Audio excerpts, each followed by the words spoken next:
reconocí su valor, porque lo tiene, el haber tomado esa decisión de enfrentar al crimen organizado, que era una medida necesarísima ya en nuestro país. Ese reconocimiento se lo he hecho patente de manera pública, no solamente en México, sino en Norteamérica, en Europa, en Asia, en América Latina, que en muchos países a donde he ido, con motivo de mi responsabilidad como dirigente de una organización internacional. Entonces, yo mismo he acreditado ese esfuerzo valioso del presidente. Al paso de los meses y ahora al paso de los años, también reconozco que la estrategia ha fallado. Hace 2 años, en mayo del 2008, yo le dije al gobierno que me parecía que había llegado la hora de revisar la estrategia, de revisarla. Pero algunos de los colaboradores del presidente se enojaron y reaccionaron como si estuviera yo criticando la estrategia. No la estaba criticando, me parecía que es sensato que el gobierno revise permanentemente sus estrategias. ¿Hay soberbia alrededor del presidente? Mira, no lo sé.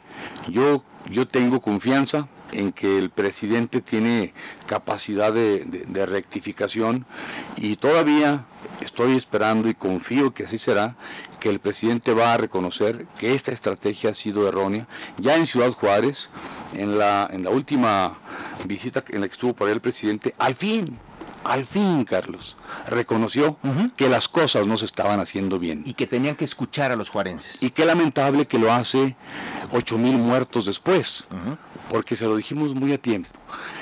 Como ya hay 8,000 muertos antes de esa evaluación, solamente en Ciudad Juárez, pues ese reconocimiento del error es demasiado tarde, pero más vale tarde que nunca. Lo hace, bueno que ya lo esté haciendo. Lo hace después de los 15 jóvenes masacrados allá en Villas de Salvarcar, y ahora regresa el presidente, casualmente, pues 2 días después de lo que ocurrió en el consulado de Estados Unidos, donde muchos han criticado este asunto y, digamos, lo han llamado de una manera simplista, y ojalá se pueda entender en términos de respeto, pero como de víctimas VIP, ¿no? Es decir, donde, bueno, pues desafortunadamente, por ser estas 3 personas vinculadas al consulado norteamericano, entonces ya genera una especie de sobreatención o reacción específica.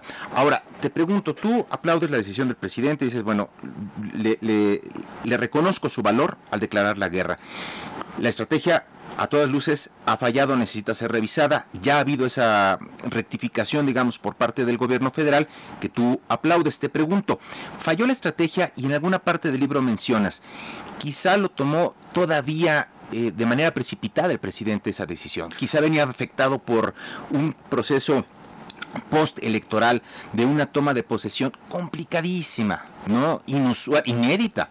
Bueno, entró entre empujones, silbatos y aplausos, ¿no?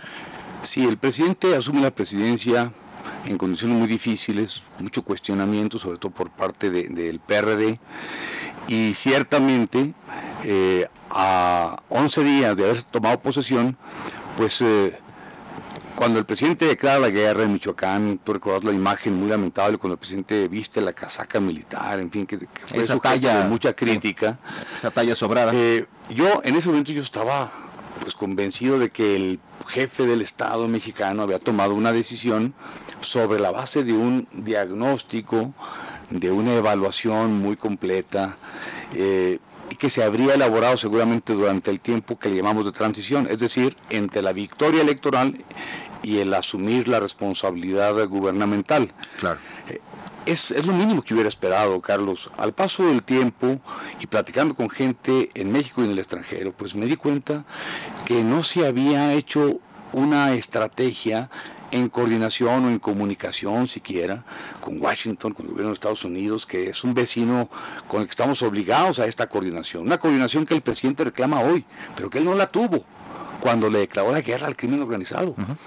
Una coordinación que no tuvo con los gobernadores de nuestro país, ni con los principales alcaldes de México, de las ciudades más importantes o las más complicadas en materia de seguridad.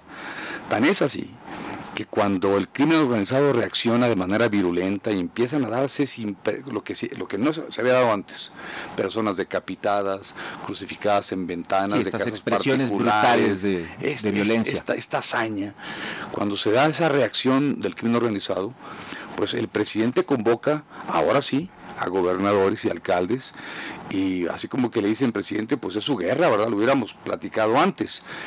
Y creo que desde ahí se dio la primera oportunidad de rectificar. Es que rectificar, Carlos, no significa declinar. Ni claudicar. Ni claudicar, por aquella respuesta, ni rendirse, claro que por no. Por aquella respuesta que te dio el presidente sin ponerle tu nombre, pero cuando después de la carta abierta que envías, nos muy ingenuos, ¿no? Hay algunos ingenuos que piden que claudiquemos. No le pedimos claudicar, yo no le pido que claudique, yo mismo se lo recomendé personalmente, estando sentado en su despacho con él en enero del 2008, después de un viaje que hizo a España, platiqué con él del tema, y él me preguntaba cómo había esto, yo le decía que me parecía muy bien, pero sí le hice una observación. A mí me preocupa ver al presidente al frente de la tropa.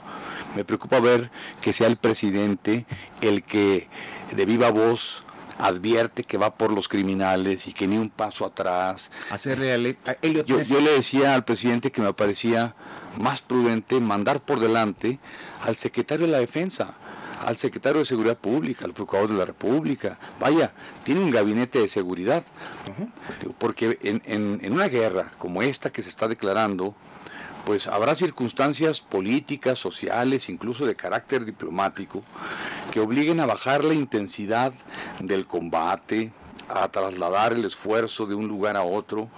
Y eso el presidente se lo puede ordenar al general de la Defensa Nacional o al secretario de Seguridad Pública, si están al frente del operativo. Pero si el que está al frente del operativo es directamente el presidente, ya no quedan instancias. Y el día que él decida detenerse un poco o bajar la intensidad del esfuerzo, va a darse la impresión de que se está debilitando. Entonces, creo que desde entonces se debió haber rectificado.